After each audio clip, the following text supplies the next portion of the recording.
इंदौर के द्वारकापुरी थाना क्षेत्र के प्रजापत नगर में रहने वाले महिला ने घरेलू विवाद के चलते अपनी 9 माह की मासूम बालिका को पानी की हौज में डालकर ऊपर से ढक्कन लगाकर हत्या कर दी।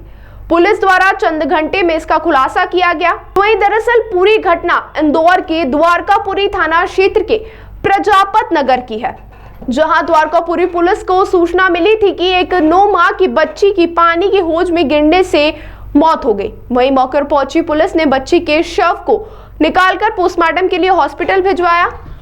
जांच शुरू की तो पता चला कि बच्ची के डूबने से मौत हुई है, मगर किसी ने 9 माह की बच्ची को पानी की टंकी में फेंका है। वहीं एसपी शिवेंदु जोशी ने पूरे मामले का खुलासा करते हुए बताया कि 9 माह की बच्ची की मां ने दूसरी शादी की और बच्ची के पिता की यह पहली शादी है। बच्ची की मां से पुलिस द्वारा सख्ती से पूछताछ करने पर चौंकाने वाली बात सामने आई कि घर में आए दिन विवाद होता रहता था। आरोपी मां ने पहले तो उल्टे सीधे बयान पुलिस को दिए। जब पुलिस ने सख्ती से पूछताछ की तो आरोपी मां ने बताया कि बच्ची को पानी की टंकी में डालने के बाद ऊपर से ढक्कन लगाकर पानी की मोटर रख दी। वहीं बड़ी बात यह है कि घर का विवाद इतना बढ़ जाएगा किसी ने सोचा भी नहीं होगा और 9 माह की बच्ची को अपनी जान गंवाना पड़ जाएगी। बहरहाल पुलिस ने आरोपी मां को तो गिरफ्तार कर लिया और आरोपी मां का किसी बीमारी का इलाज चल रहा है। पुलिस इसके दस्तावेज जुटाने में लगी हुई है। थाना द्वारकापुरी में प्रजापत नगर मोहल्ला है, वहाँ से कल थाना द्वारकापुरी में एक सूचना प्राप्त हुई कि लगभग 8 महीने की एक बच्ची है जो कि हौद में जो पानी की टंकी अंडरग्राउंड बनी रहती है उसमें उसकी लाश मिली है।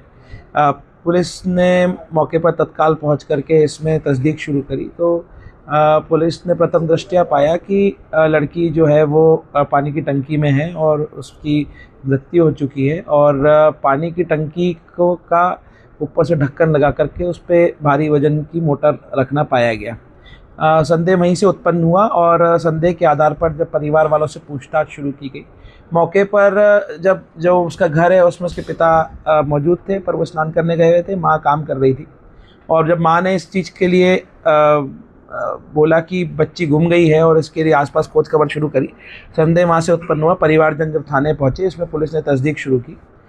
तस्दीक करने में सभी उसके परिवारजनों से पूछताछ की, उसके दादा दादी जो कि किसी अंत्येष्टि कार्यक्रम में गए थे उनसे भी, और उसके जो लड़की उसके पिता और माता से पूछताछ की गई। इस पूछताछ में विरोधाभासी बयान देती हुई माँ पूरे उपक्रम में दिखाई दी और जब माँ से सघन पूछताछ की गई और पिता और परिवार वालों द्वारा भी ये संदेह जताया गया कि इस घटना को कारित करने में उसकी मां का हाथ हो सकता है, तो सघनता से थाने पर पूछताछ करते मां ने इस कृत्य को स्वीकारा कि उसी ने लड़की को पानी की टंकी में धक्का दे दिया था और ऊपर से ढक्कन लगा करके वजन रख दिया था। इस घटना का रिक्रिएशन आज पुलिस कर रही है और जब महिला के बयान भी लिए गए, उसके वीडियो बयान भी लिए गए, जिसमें उसने खुद इस चीज़ को करना स्वीकार किया है।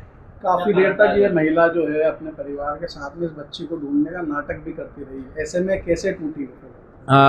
जब महिला के बयान जो विरोधाभासी बयान थे उसको स्वयं को दिखाया गया। जब पुलिस की तकनीक भी होती है कि जब एक बयान दिया जाता है और उसी का विरोधाभासी बयान दिया जाता है तो पूछताछ के तरीक़ों से ही उसने माने ये करना स्वीकारा है।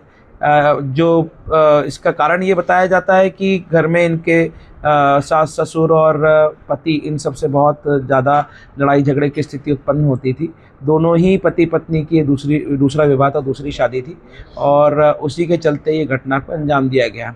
पूछताछ में यह भी पता पड़ा कि कुछ हफ्ते महीने पहले भी लड़की को लड़ाई झगड़े में ज़मीन पे गिरा देने की घटना इस महिला द्वारा कारित की गई थी। तो शंका संदेह स्वाभाविक रूप से महिला के प्रति था और जब पूछताछ की गई तो उसने इसको करना बताया है कि ये घटना उसके द्वारा की गई। सर, इसकी जो बताया जा रहा है कि दूसरी पत्नी थी पति की, ये इसके कारण ये बेटी को अंजाम दिया गया है। लड़ाई झगड़ा नहीं, जो हमने प्रथम दृष्टया से कारण जो समझ में आता है पूरे घटना से वो पारिवारिक कलह और क्लेश और जो लड़ाई झगड़े होते थे उसको लेकर के ये महिला। और दूसरा महिला के बारे में ये भी पता पड़ा है, पुलिस उसके भी साक्ष्य जुटा रही है कि वो उसका मानसिक किसी रोग का भी इलाज भी चल रहा है, ये भी सामने आया। इसमें भी पुलिस दस्तावेज इकट्ठे कर रही है। प्रथम दृष्टया ये स्थिति सामने आई। हाँ, ये तो है, ये जैसा बताया पति ने दूसरी शादी करी थी।